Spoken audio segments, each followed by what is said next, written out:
امام حسن اور حسین سے جو نبی پاک کا خاص پیار ہے، حضرت حذیفہ بن یمان، یہ ترمذی شریف میرے سامنے پڑھی ہے۔ حضرت حذیفہ بن یمان کہتے ہیں میری اماں مجھ سے کہنے لگی پتر بڑے دن ہو گئے تو نبی پاک کی بارگاہ میں نہیں گیا، تو کہتے ہیں میں نے کہا اماں میں آج ہی مغرب حضور کے پیچھے پڑھوں گا۔ تو اماں کہنے لگی پتر گیا نا تو میری اور اپنی بخشش کی دعا بھی کرا آنا۔ حضرت حذیفہ بن یمان کہتے ہیں میں نے مغرب کی نماز رسول کریم علیہ السلام کے پیچھے پڑھی، میرا خیال تھا میں حضور سے دعا کے لیے عرض کروں گا، لیکن عشاء کی نماز تک نبی پاک بیٹھے رہے، حضور اپنی جگہ سے اٹھے ہی نہیں۔ عشاء کی نماز حضور نے پڑھائی اور نبی پاک چلنے لگے، فرماتے ہیں میں بھی حضور کے پیچھے پیچھے چلنے لگا، نبی پاک باہر نکلے تو رسول پاک علیہ السلام نے نا پلٹ کے نہیں دیکھا، چلتے چلتے ہی نا، میں جو کہ پیچھے تھا تو حضور پوچھنے لگے من انتا، تو کون ہے؟ میں جواب دینے ہی لگا تھا تو فرمانے لگے تو حذیفہ ہے۔ پہلے پوچھا تو کون ہے، ابھی میں جواب دینے لگا تو کہنے لگے حذیفہ ہے، اور پھر حضور فرمانے لگے تو کس کام آیا تھا؟ میں عرض کرنے ہی لگا تھا تو حضور فرمانے لگے اللہ تیری بھی بخشش کرے تیری ماں کی بھی بخشش فرمائے۔ یہ ترمذی شریف ہے، کہنے ہی لگا تھا تو کہا اللہ تیری بھی بخشش کرے تیری ماں کی بھی بخشش کرے، اور میرے دل میں خیال تھا کہ میں تو مغرب کا آیا ہوا ہوں، لیکن مغرب کے آئے ہیں، یہ نہیں کہا کہ حضور مجھے ایک کام تھا، میں نے رات کہا تھا، میں پھر کہتا ہوں۔ حضرت ابو بکر شبلی فرمایا کرتے تھے جا کے استاد اور شیخ کے دروازے پہ دستک نہ دیا کرو کہ باہر آئیں، اس لیے کہ جب وہ اپنی مرضی سے آئیں گے تو اپنی مرضی سے مہربانی کریں گے، اور جب تیری مرضی سے آئیں گے تو تیری حیثیت کے مطابق تجھے ملے گا، اس لیے انہیں اپنی مرضی سے آنے دے تاکہ اپنی مرضی کی تیرے اوپر خیر کر کے جائیں۔ آ کے کہا نہیں، عرض نہیں کیا کہ یا رسول اللہ صلی اللہ علیہ وسلم اس کام آیا تھا، بیٹھے رہے، کہتے میرے دل میں خیال تو تھا نا کہ میں مغرب کا آیا ہوا ہوں۔ تو کریم محبوب سید عالم صلی اللہ علیہ وسلم فرمانے لگے حذیفہ بات دراصل یہ ہے کہ یہ فرشتہ ایک آج آیا ہے اور یہ پہلی دفعہ آیا ہے، وہ سرکار دے امتی نے جڑے مڑ مڑ کے بلائے جاندے نے، یہ پہلی دفعہ آیا، اس نے اللہ سے اجازت لی ہے کہ میں تیرے محبوب کی بارگاہ میں جانا چاہتا ہوں، سلام بھی عرض کیا ہے اور ساتھ یہ بھی کہہ رہا ہے کہ یا رسول اللہ رب فرماتا ہے کہ آپ کی شہزادی فاطمہ جنتی عورتوں کی سردار ہے۔ سپیشل اجازت لے کے فرشتہ آیا ہے اور کہتا ہے آپ کی شہزادی جنتی عورتوں کی سردار ہے اور حسن حسین جنتی جوانوں کے سردار ہے۔ تو نبی پاک صلی اللہ علیہ وسلم نے اپنی امت کو بتلایا کہ تم کھل کے میرے شہزادوں سے پیار کرو۔ اسی ترمذی میں حدیث ہے حضرت عبداللہ ابن عمر، یہ دیکھیں ذرا صحابہ کرام کہاں کہاں امام حسن اور حسین کو یاد کرتے اور کس طرح وہ موقع بناتے یاد کرنے کے، کس طرح کر کے وہ یاد کرتے اور کس طرح وہ مواقع خاص بنتے ان کو یاد کرنے کے۔ حضرت عبداللہ ابن عمر حضرت عمر کے صاحبزادے ہیں، یہ میرے سامنے ترمذی شریف پڑھی ہے۔ تو ان سے کسی بندے نے مسئلہ پوچھا، کوفے کا رہنے والا تھا وہ شخص، کہنے لگا حضرت جی یہ مکھی کا خون لگ جائے کپڑوں کو تو نماز ہو جاتی ہے، یا مچھر کا خون لگ جائے تو نماز ہو جاتی ہے؟ مسئلہ پوچھا تھا نا تو چاہیے تھا جواب دیتے، ہوتی ہے کہ نہیں ہوتی؟ حضرت عبداللہ ابن عمر کے چہرے پہ جلال آیا، فرمانے لگے تم نے مصطفیٰ کا نواسہ شہید کر دیا ہے، اب مکھیوں کے خون کا مسئلہ پوچھتے ہو؟ حضور کا نواسہ شہید کر کے تو مچھروں کے خون کے مسئلے پوچھتے ہو؟ اتنے نیک ہو گئے ہو؟ آپ فرمانے لگے تم نے تو اس حسین کو شہید کیا کہ جن کے بارے میں میرے نبی پاک نے فرمایا تھا حسن اور حسین دنیا میں میرے پھول ہیں۔ دیکھیں سوال کیا پوچھا اور جواب کیا دیا، فرمایا حسین کو شہید کر کے تو اب تم یہ مسئلہ پوچھنے لگے ہو کہ مکھی اور مچھر کے خون کے ساتھ نماز ہو جاتی ہے کہ نہیں ہوتی؟ کس کس موقع پر اور کس کس رنگ میں صحابہ یاد کرتے۔ حضرت سیدنا ابو بکر صدیق نے دیکھا کہ سیدنا علی المرتضی رضی اللہ تعالیٰ عنہ امام حسن کے ساتھ گلی میں گزر رہے ہیں، غور سے ابو بکر صدیق امام حسن کی زیارت کرنے لگے، اور پھر کہنے لگے علی ایک بات کروں ناراض تو نہیں ہو جائیں گے؟ حضرت مولا علی کا بھی تجسس بڑھ گیا، کہنے لگے اب آپ کو کرنی پڑے گی، میں نہیں ناراض ہوتا پر کریں کیا بات ہے؟ تو فرمانے لگے علی حسن کا چہرہ تیرے ساتھ تو بالکل بھی نہیں ملتا۔ حضرت علی نے غور سے دیکھا تو فرمانے لگے حسن تو سارے کا سارا مدینے والے محبوب کے ساتھ شباہت رکھتا ہے، سارا ہی حضور کے ساتھ ملتا ہے، سارا ہی چہرہ، آنکھیں بھی حضور پہ، ناک بھی حضور پہ، ان کے لبہائے مبارکہ بھی، سارا ہی حسن میرے نبی پاک کے ساتھ ملتا ہے۔ اور یہ تو ابو بکر کی بات ہے نا، حضرت عمر فاروق، حضرت عمر فاروق رضی اللہ تعالیٰ عنہ نے نا جب بدر والوں کو تحفے دینے شروع کیے نا تو شاہ ولی اللہ صاحب لکھتے ہیں کہ ان کی خدمتیں زیادہ تھی نا، جو بدر سے جنگ کرتے آ رہے تھے تو سب کو 1000 دیے، اپنا بیٹا بھی شامل تھا، انہیں بھی 1000 دینار دیا، پر امام حسن حسین آئے تو 2-2 ہزار دینار دیے، 2-2 ہزار دینار، 2-2۔ اپنی عقیدت کو کبھی کچا نہ ہونے دینا ورنہ آپ کا مزہ خراب ہو جائے۔ 2-2 ہزار دینار۔ حضرت عبداللہ ابن عمر نے گھر جا کے اماں کو شکایت کی کہ اماں میں تو نبی پاک کے زمانے میں جہاد کرتا تھا اور حسن حسین تو بچے تھے، مدینہ شریف کی گلیوں میں کھیلا کرتے تھے، پر میرے ابا جی مجھے سنگل دیتے ہیں، انہیں ڈبل دیتے ہیں۔ اماں کہنے لگی پتر اگر تیرے ابا کا موڈ ٹھیک ہوا تو بات کروں گی، ورنہ مجھ سے نہ امید رکھنا کہ عمر سے بات کروں۔ شام کو سیدنا فاروق اعظم رضی اللہ تعالیٰ عنہ تشریف لائے تو آپ کی اہلیہ نے نا موڈ اچھا دیکھا تو جناب عمر فاروق رضی اللہ تعالیٰ عنہ کی خدمت میں کہنے لگے چھوٹی سی بات کرنی تھی، بچوں کو پیار ہوتا ہے وہ محبت کے ساتھ کچھ باتیں کر دیتے ہیں، آپ کا شہزادہ کہتا ہے کہ آپ حسن حسین کو ڈبل دیتے ہیں اور مجھے سنگل دیتے ہیں۔ جناب فاروق اعظم اسی وقت فرمانے لگے بلاؤ عبداللہ کو، بلاؤ حضور، وہ تو انہوں نے ویسے ہی بات کی تھی، فرمایا کچھ نہیں کہتا، بلاؤ تو صحیح نا۔ بلایا، جناب عبداللہ ابن عمر آ گئے، فاروق اعظم نے تقریر شروع کر دی، خطبہ اہل بیت پڑھنے لگے، شان اہل بیت بیان کرنے لگے، عظمت اہل بیت کا قصیدہ حضرت سیدنا عمر فاروق بیان کرنے لگے، کہنے لگے یہ تو نے کیا کہا پتر کہ حسن حسین کو ڈبل ملا ہے؟ فرمایا تیری خالہ کا نام بھی زینب ہے، تیری خالہ کا نام بھی ام کلثوم اور رقیہ ہے، بتا کیا تیری ماں کا نام بھی فاطمہ الزہرا ہے، تیرے باپ کا نام بھی علی المرتضی ہے، کیا تیری نانی بھی ختیجہ ہے؟ او پتر بول کے بتا کیا تیرے نانے کا نام بھی محمد مصطفیٰ ہے؟ بول کے بتا نا۔ وہ کسی پنجابی کے شاعر نے امام حسن حسین کی بات کی تھی، اس نے کہا تھا باپ جنہاں دا کل ایمان بن کے لڑدا رہا سی ہر میدان اندر۔ حضور نے فرمایا نا کہ علی کل ایمان ہے، باپ جنہاں دا کل ایمان بن کے لڑدا رہا سی ہر میدان اندر، ماں جنہ دی سیدت النساء ہوئے تے نانا عرش تے جاوے مہمان بن کے۔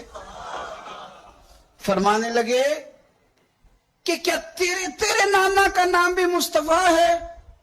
فرمانے لگے پتر سن، ان کے ساتھ کبھی مقابلہ نہ کرنا، تمہیں میں نے خدمت دیکھ کے دیا ہے اور انہیں میں نے نسبت دیکھ کے دیا ہے، انہیں نسبت دیکھ کے۔ یہ بات نہ چلتے چلتے مولا علی تک پہنچ گئی، حضرت علی بڑے راضی ہوئے کہ عمر نے یہ بات کی، بڑے راضی ہوئے، کہنے لگے ایسے تو نہیں نا میرے نبی نے فرمایا تھا کہ عمر جنتیوں کا چراغ ہے، عمر جنتیوں کا چراغ، ایسے تو نہیں کہا تھا۔ اب یہ بات حضرت عمر تک پہنچ گئی تو حضرت عمر مولا علی سے ملنے آگے، کہنے لگے آپ نے کہا ہے کہ میں جنتیوں کا چراغ ہوں؟ تو حضرت علی المرتضیٰ کہنے لگے میں نے کہا نہیں، میں نے حضور سے سن کے کہا ہے۔ تو حضرت عمر فاروق کہنے لگے پھر ذرا نا اپنی گارنٹی کے ساتھ مجھے یہ لکھ کے دے دیں، یعنی اپنی گارنٹی کے ساتھ، آپ گارنٹی کے ساتھ لکھ کے دے دیں۔ تو حضرت علی المرتضیٰ نے لکھ کے دیا، کہنے لگے میں گواہی دیتا ہوں، گارنٹی دیتا ہوں کہ میرے نبی نے فرمایا کہ عمر اہل جنت کا چراغ۔ تو اس نبی پاک کی اولاد سے پیار کریں، ان کا پیار اپنے دل کے اندر رکھیں، ان کے ساتھ خاص الفت ہو۔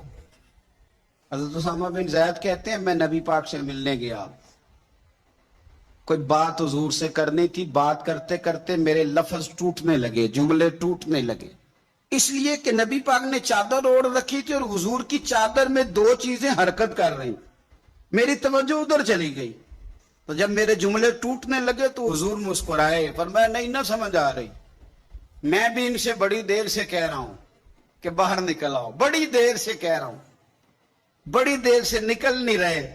کہتے ہیں یہ لفظ کہتے کہتے حضور نے چادر مبارک کھول لی، ایک بغل مبارک سے امام حسین نکلے، دوسرے سے امام حسن نکلا ہے۔ یہ اعزاز ہے، وہ تو رحمتوں کے سمندر میں رہتے تھے، وہ تو کرم کی برکھا میں رہتے تھے، وہ تو میرے محبوب کے ساتھ رہتے تھے۔ مدینہ شریف کے بارے میں کسی نے کہا تھا نا، رحمت کے عجب جھمیلے ہیں، کیونکہ حسنین یہاں پر کھیلے، کیونکہ حسنین یہاں پر۔ حضور کی اولاد کا حق کبھی نہ بھولنا، نبی پاک کی اولاد کا حق۔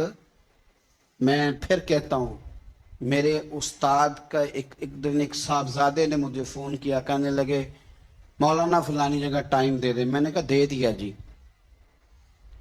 جہاں میں نے ٹائم دیا ہوا تو ان سے میں نے معافی مانگی، میں نے کہا میرے استاد کے بیٹے کا فون آ گیا۔ 2-4 دن کے بعد استاد جی سے بات ہوئی تو استاد جی کہنے لگے وہ یہ بچہ مجھے کہہ رہا تھا کہ ٹائم لے لیا۔ میں نے کہا جنہوں نے حکم کیا تھا تو میں نے معافی۔ کہنے لگے تے بال ہے، کسی لے گل کر بھی لیندے تے تو منٹ نہیں لایا۔ میں کہ حضور تہاڈا تے بال ہے تے میرا تے مخدوم زیادہ ہے، تہاڈا بال ہے نا تے میرا تے تے اصلاں نال جے نیکی کریے تے نسلاں تاک نہیں بھول دے۔ ہاں ساڈے کو نہیں بھول سی، جو ٹکر کھادا ہے نا تہاڈے گھروں تے نمک کھا لئیے، پھر نمک حرامی کار ہوندی۔ استاد کے بچے کا جو ادب نہ کرے تو وہ بندہ سیانا، شیخ کی اولاد کا جو ادب نہ کرے تو وہ بندہ سیانا۔ حضرت شیخ اکبر محی الدین ابن عربی فرمایا کرتے تھے جہاں تیرے شیخ کا بیٹا بھی بیٹھ جائے وہاں بھی نہ بیٹھا کر، یہ بھی سوء ادب ہے، وہاں بھی نہ بیٹھا کر، اس لیے کہ یہ ادب کا تقاضا ہے۔ اگر پیر کے پتر کا یہ ادب ہے، استاد کے پتر کا یہ ادب ہے، تو بتا محمد عربی کے پتر کا کیا ادب ہے، رسول اللہ کی اولاد کا پھر کیا ادب ہے۔ اس کو اچھی طرح اپنے ذہن میں بٹھائیں۔ خاص پیار میرے نبی پاک کی اولاد سے، سونا کر کے انداز، اچھا کر کے رویہ۔ محبت کا تعلق تو دل سے ہوتا ہے، تو ہمیں پوری توجہ اپنے دل پر دینی چاہیے کہ میرا دل ویسے کیا کہتا ہے، میرے اندر سے آواز ویسے کیا نکلتی ہے۔ جب میں امام حسن کا، امام حسین کا، مولا مرتضیٰ کا نام لیتا ہوں تو میرا کلیجہ ٹھنڈا ہوتا ہے کہ نہیں ہوتا؟ جب میں سنتا ہوں تو میرے اندر سکون ہوتا ہے کہ نہیں ہوتا؟ مجھے وہ نام تازگی دیتا ہے کہ نہیں؟ مجھے ان پاک لوگوں کے تذکرے سے ٹھنڈک پہنچتی ہے کہ نہیں؟ حسنین کریمین اہل بیت اطہار حضور سید عالم صلی اللہ علیہ وسلم کا مقدس خاندان ہے، اور یہ وہ 2 شہزادے میرے نبی پاک کے جنہیں حضور نے فرمایا کہ یہ صرف فاطمہ کے نہیں، یہ تو میرے بیٹے۔ نبی پاک صلی اللہ تعالی علیہ وسلم نے امت کو ان کے ساتھ پیار کر کے دکھایا۔ نبی پاک علیہ السلام کا نا ہر لمحہ بھی نبی ہے، ایسا نہیں ہے کہ حضور تبلیغ کر رہے تھے تو نبی تھے، تو روٹی کھا رہے تھے تو نبی نہیں تھے، معاذ اللہ۔ بخاری مسلم میں حدیث ہے، سرکار نے نا روزہ رکھا، افطار نہیں کیا، پھر روزہ رکھ لیا، پھر افطار نہیں کیا اگلے دن کا بھی، 2-3 دن مسلسل اس طرح حضور نے روزہ رکھا۔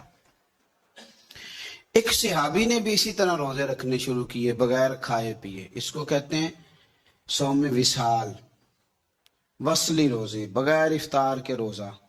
2-3 دن انہوں نے روزے رکھے تو انہیں خون کی کہہ آنے لگی، الٹیاں آنے لگی۔ تو ان سے پوچھا اللہ کے محبوب علیہ السلام نے، یہ تم نے کیا کیا؟ یا رسول اللہ آپ بھی تو بغیر کھائے پیے روزے رکھتے ہیں۔ تو حضور فرمانے لگے ایکم مثلی، تم میں میری طرح کا کون ہے؟ فرمایا میں تو رات اپنے رب کے پاس گزارتا ہوں، مجھے کھلا بھی دیتا ہے، پلا بھی دیتا ہے۔ رسول کریم صلی اللہ علیہ وسلم کو روٹی کھانے کی ضرورت نہیں، حضور کو تو روٹی رب کھلا دیتا ہے، پلا دیتا ہے، پر حضور نے جو میرے اور آپ کے بیچ بیٹھ کے روٹی کھائی وہ اس لیے کھائی کہ ہمیں کھانا کھانے کا طریقہ سمجھ میں آ جائے۔ نبی پاک صلی اللہ تعالی علیہ وسلم کا ہر لمحہ نبی ہے، تیری حیات پاک کا ہر لمحہ پیغمبر لگے۔ سرور کائنات صلی اللہ علیہ وسلم کو نیند کی ضرورت نہیں، حضور تو فرماتے ہیں کہ میری آنکھیں سوتی ہیں، دل تو میرا ہر وقت بیدار ہے، لیکن حضور نے ہمیں سو کے دکھایا تاکہ ہمیں سمجھ آئے سونا کس طرح سے۔ تو نبی پاک صلی اللہ علیہ وسلم نے جو کام کر کے دکھایا وہ ہمیں بتلایا کہ ہم نے وہ کام کس طرح کرنا ہے۔ اسی طرح میرے مصطفیٰ نے حسنین کریمین سے پیار کر کے دکھایا، حضور نے محبت کر کے دکھائی، فرمایا یہ میرا حسن ہے، یہ میرا حسین ہے، یہ میرا ان کے ساتھ رویہ ہے، یہ میرا ان کے ساتھ تعلق ہے، یہ میرا ان کے ساتھ نسبت کا رشتہ ہے، اس طرح کر کے میں ان کے ساتھ محبت کرتا ہوں۔ اعلیٰ حضرت بریلوی رحمۃ اللہ علیہ نے حدیث لکھی ہے کہ سرور کائنات علیہ السلام نے پیغام بھیجا، فرمایا فاطمہ سے کہو ذرا بچوں کو تو بھیجے، وہ کہیں دور نہیں رہتے، یہ ساتھ ہی رہتے ہیں، ابھی گئے ہیں گھر تھوڑی دیر پہلے، پھر بھی پیغام بھیجا ذرا ان کو کہو نہ آئیں۔ تو صحابہ کرام علیہم رضوان کہتے ہیں کہ شہزادوں کے آنے میں تھوڑی دیر ہو گئی، سیدہ پاک انہیں غسل کرا رہی، انہیں تیار کر رہی، تھوڑی دیر ہوئی تو فرماتے ہیں کہ ان کے آنے میں جتنی دیر ہوئی نا، ہم نے حضور کا شوق بڑھتے ہوئے دیکھا۔ جسے بندہ دیر سے کسی سے ملا ہو تو اس سے ملنے کا شوق ہو، شوق بڑھتا ہوا دیکھا، اور فرماتے ہیں جب شہزادے باہر آئے تو محبوب نے گھٹنے زمین پہ رکھے، دونوں بازو کھولے، ان کو سینے سے لگایا۔ باپ بیمار ہو تو دعائیں دیتا ہے، اللہ میرے بچوں کا خیال کرنا، عام حالات میں تھوڑی دعائیں نکلتی، لیکن انہیں سینے سے لگایا، آنکھوں میں آنسو آئے، دعا کے جملے کتنے نرالے اور انوکھے ہیں۔ حضور فرمانے لگے اے اللہ میں ان دونوں سے محبت کرتا ہوں، تو بھی ان سے محبت فرما، اور قیامت تک جو میرے حسن حسین سے محبت کرے تو ان سب سے بھی محبت فرما، قیامت تک ان سے پیار کرے اللہ، ان سے بھی محبت فرما۔ ہم نے یہ دیکھنا ہے کہ ہمارے دلوں میں اہل بیت کا پیار کتنا ہے، ان کے لیے ہمارے دلوں میں شوق کتنا ہے، کتنا اس دونوں، ایک حدیث میں ایک کا بھی ذکر ہے لیکن ایک میں دونوں کا ہے۔ حضور جمعہ پڑھا رہے ہیں، میرا بھی بچہ آ جاتا ہے کئی دفعہ، یہاں میں گفتگو کر رہا ہوتا ہوں تو میں کسی کو اشارہ کرتا ہوں اس کو پکڑ لو، چھوٹا ہے ابھی اس کو پتہ نہیں، دونوں بچے شہزادے آ گئے، وہ آئے تو ایک شہزادے جو چھوٹے تھے امام حسین، ان کا قدم مبارک اپنے ہی کرتے کے ساتھ الجھا اور وہ گر گئے تو دوسرے بھی ساتھ گر گئے۔ بہت سارے صحابہ تھے، حضور حکم کرتے تو صحابہ ان کے قدم چوم کے انہیں لاتے، لیکن حضور خود منبر سے اٹھے، صفوں کو چیرا، بچوں کو اٹھایا، ماتھے چومے، ایک کو ادھر بٹھایا دوسرے کو ادھر بٹھایا، اور پھر حضور نے اپنی کیفیت بیان کی، میں رسم نہیں ادا کر رہا، میں بائی نہیں، کوئی نقطہ نہیں چھوڑ رہا، سرکار کا طریقہ بتا رہا ہوں۔ حضور نے پھر اپنی کیفیت بیان کی جو ان کے لیے نبی پاک کے جذبات ہیں، اس کی ترتیب حضور نے بیان کی۔ فرمایا ابو بکر یار یہ اولاد آدمی کو کمزور نہیں کر دیتی، یعنی بچے گرے ہیں تو مجھ سے دیکھا نہیں گیا، کمزور نہیں کر دیتی؟ یہ کیفیت نبی پاک کی ان شہزادوں کے ساتھ جو ذوق ہے۔ اعلیٰ حضرت کے بھائی کہتے ہیں جن کی پاکی کا خدائے پاک کرتا ہے بیان۔ حضور کے اہل بیت کی بات مولانا حسن رضا کرتے ہیں، کہتے ہیں جن کی پاکی کا خدائے پاک کرتا ہے بیان، آیا تطہیر سے ثابت ہے شان اہل بیت۔ اور فرمانے لگے بے اجازت جن کے گھر میں جبرائیل آتے نہیں، بے اجازت جن کے گھر میں جبرائیل آتے نہیں، آیا تطہیر سے ثابت ہے شان اہل بیت۔ اور بے ادب گستاخ لوگوں کو سنا دے اے حسن، یوں کہا کرتے ہیں سنی داستان اہل بیت. اور میں آپ کو ذمہ داری سے کہتا ہوں، میں نے تھوڑے وقت میں بڑا کچھ دیکھا ہے. ہم بڑا استعمال کرتے ہیں مذہب کو. یہ دیکھو میرے ہاتھ بندھے ہیں. میں مولویوں سے، تقریر کرنے والوں سے کہتا ہوں، خدا کا واسطہ اپنی تقریر مزیدار کرنے کے لیے صحابہ پہ الزام نہ لگاؤ. اپنی خطابت میں یہ دیکھو میرے ہاتھ بندھے. مذہب کو استعمال کرتے ہو، صحابہ اور اہل بیت کو لڑاتے ہو صرف تقریریں اپنی مزیدار کرنے کے لیے. میں ڈر نہیں لگتا اللہ تعالیٰ سے؟ صرف تقریر تمہاری لگ جائے، تمہاری تقریر تگڑی ہو جائے، قوم کے اندر جوش پیدا کیا منہ دکھاؤ گے اللہ رسول کو جا کے؟ مجھے بڑی اچھی طرح یاد ہے، ایک بزرگ دفعہ خود بتانے لگے. انہوں نے لطیفہ سنایا. کہنے لگے ایک مولانا جن کو خطابت کا بڑا شوق تھا، وہ تقریر کر رہے تھے، تو تقریر ان کی جاری تھی، تو کسی بندے نے آ کے نا، ایسے بچے باہر کھیل رہے تھے تو ایک روڑا مار دیا کھڑکی کو، مسجد کی کھڑکی کو روڑا لگ گیا. تو مولانا جو تقریر کر رہے تھے تو انہوں نے اوہو خطابت عروج پہ چلی گئی. کہنے لگے روڑا لگایا بچے نے کھڑکی کو. کہنے لگے گولی مارنی ہے تو سامنے آگے مار، میں شان 10 دن رہنا ہے، تو آ مار گولی. قوم نے نعرے لگانے شروع کر دی. وہ گھنٹہ نعرے لگے، وہ بڑی تقریر لگی، وہ کیا بات ہے، بلے بلے. تو باہر سے کسی نے آ کے کہا حضرت جی کوئی گولی نہیں، کوئی بندہ نہیں، میں دیکھ کے آیا ہوں تو بچے نے روڑا لگا دیا. کہتے میں نے بھی پتا سی، میں نے تقریر پہ اپ باندھا تھا. یہ حشر کرتے ہیں یہ لوگ. تو اپنی تقریر سیدھی کرنے کے لیے ملت کی تباہی اتار رہا ہے. تو 4 ٹکوں کے لیے، 4 دھیلوں کے لیے مذہب کو استعمال کرتے ہو. مذہب کو، ہماری نسلیں گل سڑ جائیں گی اگر میرے نبی کے دین سے دھوکہ کرو گے. اس رسول کے دین کے وفادار رہو.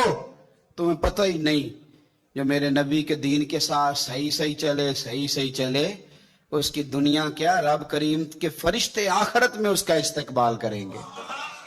مہربانی کرو. اس کو استعمال کرتے ہو. نبی پاک کی شہزادی کا نام لینا، ازواج کا نام لینا، حضور کے اہل بیت اور صحابہ کا، اور تقریریں اپنی پکی کرنے کے لیے. کیا تماشا بن گیا ہے. اور کس اقبال کہنے لگے خود بدلتے نہیں قرآن بدل دیتے. ہوئے کس قدر فقیہان عرب بے توفیق. اللہ کرے بندہ اس سے پہلے مر جائے جب وہ لوگوں کو لڑانے کے لیے مذہب کا استعمال کرے، اور وہ اپنا آپ اونچا کرنے کے لیے اپنے مذہب کو استعمال کرے. اس سے پہلے ایمان کی موت اللہ عطا کرے. اللہ کرے بندہ مر جائے اس سے پہلے کہ جب وہ اس طرح کی حرکتیں کرے اپنے آپ کو سیدھا کرنے کے لیے مذہب کا استعمال. خدا آپ یقین کریں مجھے اب شرم آنے لگ گئی ہے. میں جب سوشل میڈیا دیکھتا ہوں کیا کچھ ہم نے لوگوں کے سامنے نہیں رکھ دیا. صرف اپنی، اب کہتے ہیں میں جملہ کہنے لگا ہوں. تو کون ہوتا ہے جملہ کہنے والا؟ کیا ہے تیرا جملہ؟ قرآن کی آیت پڑھ یا نبی پاک کی حدیث پڑھ. تو کیا ہے؟ تیرا جملہ کیا ہے؟ تو کون ہوتا ہے؟ سرکار کی بات کر. تو نے ساری حدیثیں قوم کو سنا دیا جو تو اپنے جملے بیان کرنے لگا ہے. یہ کیا بات؟ میں نقطہ، تو کون ہوتا ہے نقطہ دینے والا؟ اللہ رسول کی بات کر. اور آپ سے بھی میری گزارش ہے کانوں کے چسکے چھوڑ دو. ہم کانوں کے چسکوں کے لیے تقریریں سنتے ہیں. کانوں کے چسکے نہ لو، مصطفیٰ کی حدیث کا مزہ لو، قرآن کی آیت کا مزہ. آپ یقین کریں تماشا لگا ہوا ہے. کافر ہمارا چہرہ دیکھے گا تو کیا دیکھے گا؟ یہ لوگ ہیں جو ایک دوسرے کا گریبان پکڑے ہوئے ہیں. یہ کافر کون سا دین، کدھر جائیں گے نئے آنے والے لوگ؟ آپ نے تباہی اتار دی مذہب کی صرف اپنی تقریریں کھڑی کرنے کے لیے، نوٹ سیدھے کرنے کے لیے. اور جاہل ترین لوگ ہوتے ہیں لیکن 10 گن مین گاڑیاں صرف اس لیے کہ ان کو مجمع اٹھانا بڑا آتا ہے، بٹھانا بڑا آتا ہے، تباہی بڑی کرنی آتی ہے، نعرے بڑے لگوانے آتے ہیں، تو اس لیے ان کے رش بہت زیادہ ہے. مہربانی فرمائیں آپ اگر ٹھیک ہو جائیں گے تو بہت سارا نظام ٹھیک ہو جائے گا. عوام کو بہت ساری جگہوں پہ ان لوگوں کو ہمیشہ کے لیے رد کر دیں، ان کو دھتکار دیں، ان لوگوں سے اپنے آپ کو بری کریں، آپ بچ جائیں گے. ملت دیکھیں نا، یہ 1 محرم حضرت عمر کا دن گزرا ہے. یہودی کہہ رہا ہے کہ 6 مہینے عمر اور رہتے تو کفر کے سارے مراکز توڑ دیتے، یہودی یہ کہہ رہا ہے اور مسلمان یہ بحث کر رہا ہے کہ عمر 26 ذی الحج کو شہید ہوئے تھے کہ یکم محرم کو، اور اس بات پہ مناظرے ہو رہے ہیں ٹی ویوں پہ بیٹھ۔ امام حسین نے 6 مہینے کا بیٹا بھی دیا دین کو، 6 مہینے کا بیٹا بھی دیا، اور امام حسین نے اپنا 16 سال کا علی اکبر بھی دیا۔ حسین نے ہر چیز لوٹا دی، اور قوم ابھی بھی بحث کر رہی ہے کہ حسین دین کے لیے آئے تھے کہ اقتدار کے لیے آئے۔ یہ تم نے ظلم کیا حضور کی اولاد کے ساتھ کہ ابھی تک تم یہی نہیں فیصلہ کر سکے کہ معاذ اللہ وہ دنیا داری کے لیے آ گئے تھے میدان۔ تو آپ کو بھی پتہ ہے کہ گھی کہاں سے اچھا ملتا ہے، آپ کو پتہ ہے جوتے کہاں سے اچھے ملتے ہیں، یہ نہیں پتا دین کہاں سے اچھا ملتا ہے۔ آپ وہاں پہنچے جہاں سے مذہب اچھا ملتا ہے۔ تو میں یہ میرا درد دل ہے، اب میرے ذہن میں بڑی باتیں آ رہی ہیں جو آپ سے کروں پر میرا عنوان رہ جائے گا، واپس لوٹتا ہوں۔ کیا بات رضا اس چمنستان نے کرم کی، زہرا ہے کلی جس میں حسن اور حسین پھول۔